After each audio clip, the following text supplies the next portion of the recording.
Lendam į užkulisius.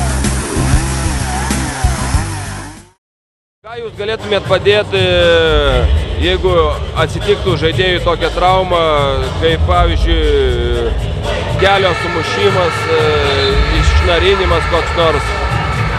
Kelio sumušimas tai nešaldomi, o išnarinimas tai jau teikiant pirmą pagalbą. Jeigu žaidėjas gautų rimtą traumą, jis šiandien važiuotų į Panevėžio Respublikinę ligoninę, taip.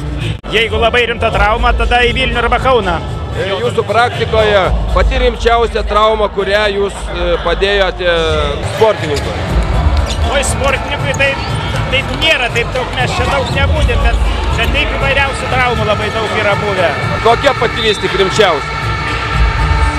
Lūžiai, ko gero. Sunkiausia būna atviri lūžiai.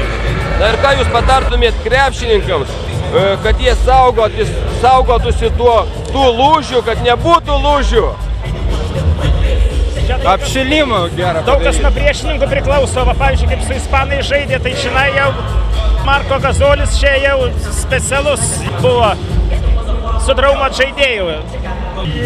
Čia reikia, žinokit, labai dar abipusio supratimo, žinokit, pavyzdžiui, kaip Markas Gazolis daro, tai šiandien yra nesportiška.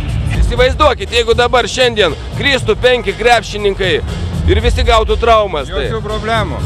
Yra 8 brigados, kurios būdi. Tai gerai, o jeigu 9 krepšininkai? Nu tai gerai, nuvežam, atvažiuojam kitus. Esmė yra suteikti pirmą pagalbą. Ką jūs dabar palinkėtumėt Lietuvos rinktinei?